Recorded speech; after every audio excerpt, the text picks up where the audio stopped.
Climbing into a new edition of the world from A to Z, things are looking up, way up, to the tallest tower in Taiwan. From the ever-growing list of things people shouldn't try at home, or in Taiwan for that matter, comes an American climber's recent attempt to scale the tallest building on the island, the Taipei 101. This has been done before, but 40-year-old Alex Honnold wanted to do it differently, with no safety equipment, no ropes, no harnesses, no nets. Dangerous? Oh my gosh! He did get permission to do the free solo climb. It was set up and broadcast live on Netflix, and hundreds gathered to watch and cheer him along the way, both from the ground and a little closer up while he was on his 1,667-foot ascent. Witnesses called it everything from incredibly brave to terrifying. Honnold called it, quote, sick. But after an hour and a half, when he got to the top, Honnold said, what a beautiful way to see Taipei.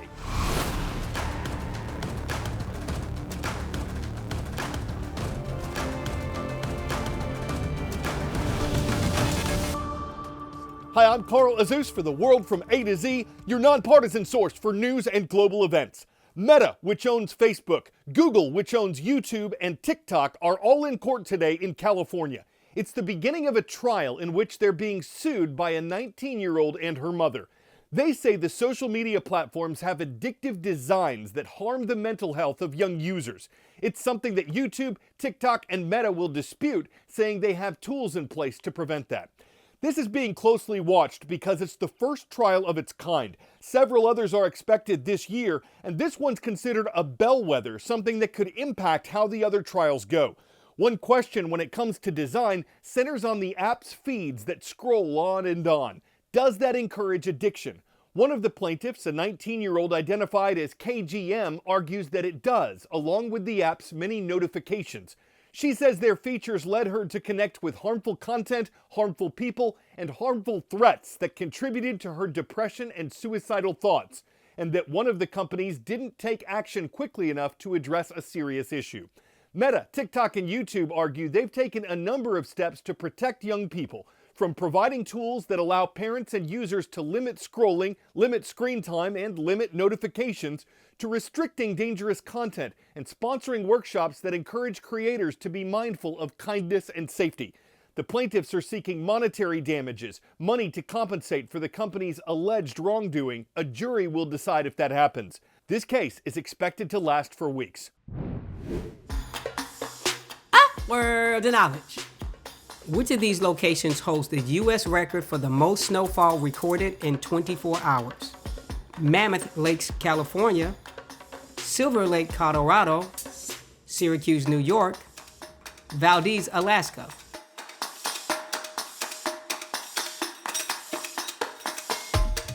It was in mid-April of 1921 that almost 76 inches of snow fell on Silver Lake, Colorado, setting the 24-hour record that still stands today.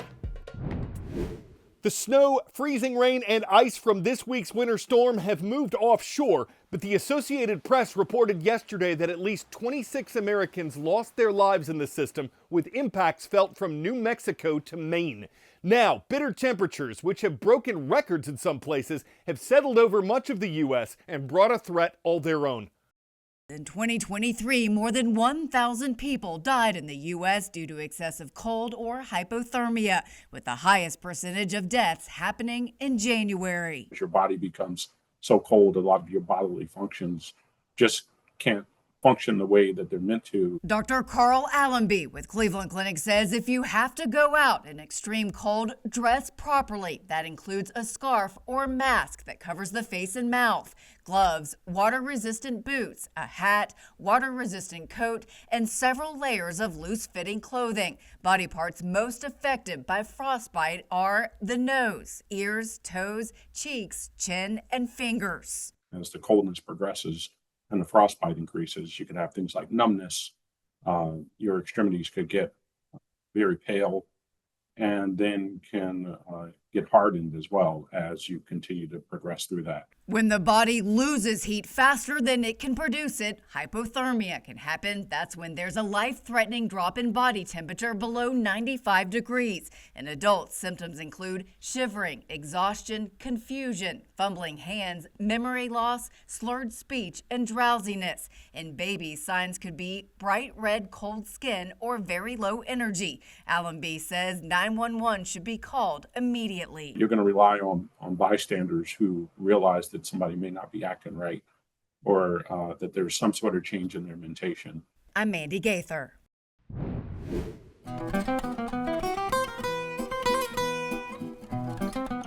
this date in world history, a patent was granted on January 27, 1880 that would change life as people knew it. At the time, it was called an electric lamp, and though it was granted to American inventor Thomas Edison, the U.S. National Archives says he didn't really invent the light bulb. He improved its design to make it affordable, reliable, and safe. This was the date in 1945 when the infamous Auschwitz-Birkenau death camp was liberated during World War II. It was located in occupied Poland and operated by Nazi Germany. More than 1.1 million people, the vast majority of whom were Jews, lost their lives at Auschwitz. And January 27, 1973 was when the Paris Peace Accords were signed. They formally ended the U.S. role in the Vietnam War and established a ceasefire in the country. However, fighting between North and South Vietnamese forces resumed afterward until the North ultimately prevailed in 1975. Did you know, in 7,502 words, the U.S. Constitution sets up the entire national government, and that includes the amendments. To learn more, check out the government tree at periodicpresidents.com.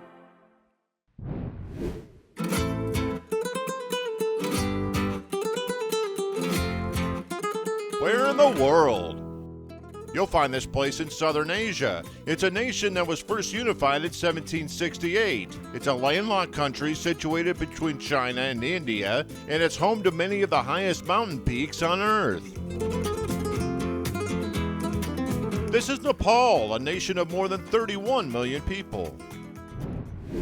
Package deliveries, personal hobbies, land surveys, and now a Nepal-based company is using UAVs to tackle trash on Mount Everest. Airlift Technologies is the mountain's first delivery drone service, providing base camps with supplies and picking up discards along the climb route. Garbage and gear, lost or cast off by weary climbers, has piled up in icy heaps. Climbing the world's tallest mountain is already challenging, with limited oxygen supply and treacherous terrain, and shedding weight is often necessary for survival.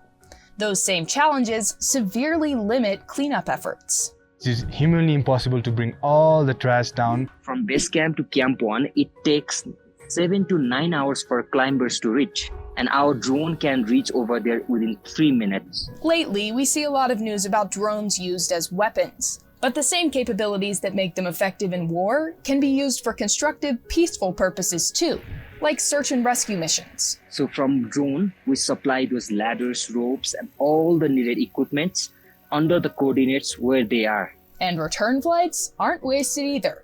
On the way back from rescue or supply deliveries, the flyers scoop up a load of trash.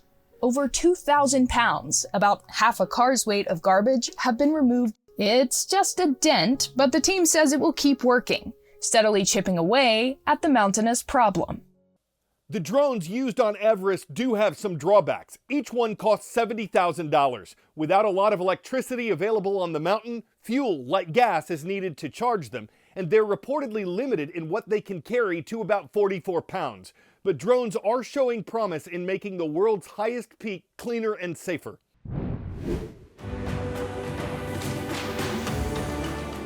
Hey Carl, you've got viewers in Delaware, we're well aware, and it's in the city of Lewis that Frederick D. Thomas Middle School is watching. Hello to Mrs. Pastuzek's class in the first state.